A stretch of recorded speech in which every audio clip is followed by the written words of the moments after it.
Shrimad home remedies में आपका स्वागत है। और हम आपको बताएंगे कि कृष्ण और अर्जुन के बीच क्या संबंध है। पर मैं हायर लेवल के हिसाब से बोल रहा हूँ, फिलॉसफी के हिसाब से बोल रहा हूँ। वह गुरु और शिष्य का नहीं, दो मित्रों का है। इस संबंध में पहले तो यह बात जान लेना जरूरी है कि जिन मार्गों पर आपको नहीं चलना है उन पर भी चलने का झुकाव आपके भीतर हो सकता है, और वह झुकाव खतरनाक होता है। और वह झुकाव आपके जीवन, आपकी शक्ति को, अवसर को खराब कर सकता है। तो कृष्ण उन सभी मार्गों की बात करते हैं अर्जुन से जिन पर चढ़ने के लिए किसी भी मनुष्य के मन में झुकाव हो सकता है। मनुष्य मात्र जिन मार्गों पर चलने के लिए उत्सुक हो सकता है उन सभी की बात कर रहे हैं। इस बात के करने का क्या फायदा है? इन सारे मार्गों को अर्जुन समझ ले तो उसे ख्याल में आना कठिन न रह जाएगा कि कौन सा मार्ग उसके लिए सर्वाधिक अनुकूल है। और जिसे आप नहीं जानते उसे खतरा समाप्त हो जाता है। सभी रास्तों के संबंध में जान लेने के बाद जो निर्णय होगा वह ज्यादा सम्यक होगा। इसलिए कृष्ण सभी रास्तों की बात करते हैं। इस अर्थ में कृष्ण का वक्तव्य, उनका उपदेश बुद्ध, महावीर, मोहम्मद और जीसस के वक्तव्य से बहुत भिन्न है। जीसस एक ही मार्ग की बात कर रहे हैं, महावीर एक ही मार्ग की बात कर रहे हैं, बुद्ध एक ही मार्ग की बात कर रहे हैं, कृष्ण सभी मार्गों की बात कर रहे हैं।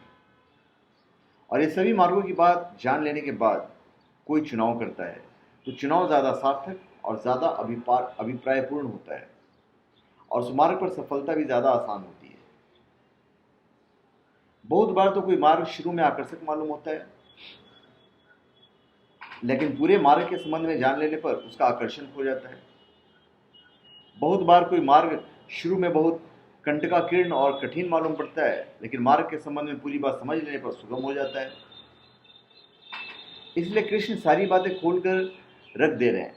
कृष्ण के माध्यम से अर्जुन के माध्यम से जैसे वे पूरी मनुष्यता से ही बात कर रहे हैं। मनुष्य जिस जिस मार्ग से परमात्मा तक पहुंच सकता है वे सभी मार्ग अर्जुन के सामने कृष्ण खोलकर रख रहे हैं।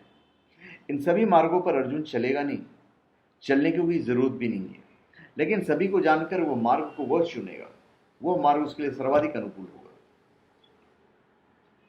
दूसरी बात, कृष्ण और अर्जुन के बीच जो संबंध है वो गुरु शिष्य का नहीं, दो मित्रों का है। दो मित्रों का संबंध और गुरु शिष्य के संबंध में बहुत बड़ा फर्क है, और इसलिए कृष्ण गुरु की भाषा में नहीं बोल रहे हैं जैसे वे अर्जुन को परसुएट कर रहे हैं। नहीं, दो मित्रों का संबंध और गुरु शिष्य के संबंध में बहुत बड़े फर्क है, और इसीलिए कृष्ण गुरु की भाषा में नहीं बोल रहे हैं, एक मित्र की भाषा में बोलते हैं। वे सभी बातें अर्जुन को कह रहे हैं, अर्जुन को परसुएट कर रहे हैं, फुसला रहे हैं, राजी कर रहे हैं। उसमें आदेश नहीं है, उसमें आज्ञा नहीं है। एक मित्र एक दूसरे मित्र को राजी कर रहा है, समझा रहा है।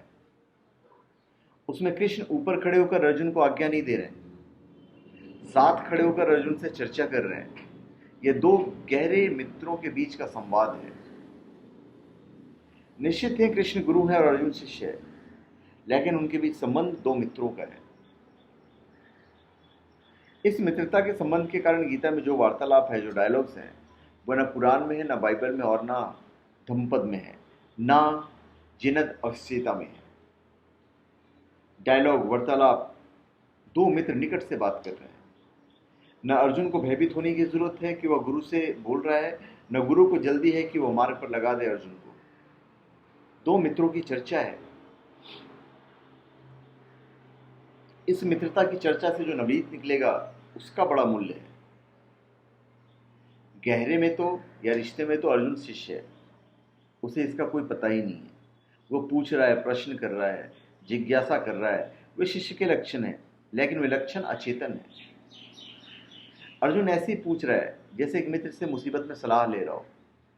उसे पता नहीं कि वो शिष्य होने के रास्ते पर चल पड़ा है। सच तो यह है कि जो उसने पूछा था उसने कभी सोचा भी ना होगा कि उसके परिणाम में जो कृष्ण ने कहा है वह कहा जाएगा। अर्जुन ने तो इतना ही पूछा था कि मेरे प्रियजन, संबंधी हैं, मित्र हैं, नाते रिश्तेदार हैं, सभी लोग मेरे परिवार के हैं, इस तरफ भी और उस तरफ भी। हम सब बटकर खड़े हैं, एक बड़ा कुटुंब है, उस तरफ मेरे गुरु हैं, पूज्य भीष्म हैं। ये सब मेरे संघर्ष पारिवारिक हैं। यह हत्या कारण मालूम पड़ती है। ऐसे राज्य को पाकर भी मैं क्या करूंगा जिसमें मेरे सभी संबंधी और मित्र नष्ट हो जाएं? तो ऐसे राज्य को त्याग देने का ही मन करेगा, त्याग देने योग्य ही लगता है। अर्जुन के मन में वैराग्य का उदय हुआ। वह उदय भी मोह के कारण ही हुआ है। अगर वह वैराग्य मोह के कारण न होता तो कृष्ण को गीता कहने की जरूरत न होती। अर्जुन विरागी हो गया होता। जो वैराग्य मोह के कारण पैदा होता है वह वैराग्य है ही नहीं। वह केवल वैराग्य की भाषा बोल रहा है। इस दुविधा के कारण गीता का जन्म हुआ। तो धन्यवाद। आप हमारे चैनल पे सब्सक्राइब करें और अपने कमेंट दीजिए। धन्यवाद।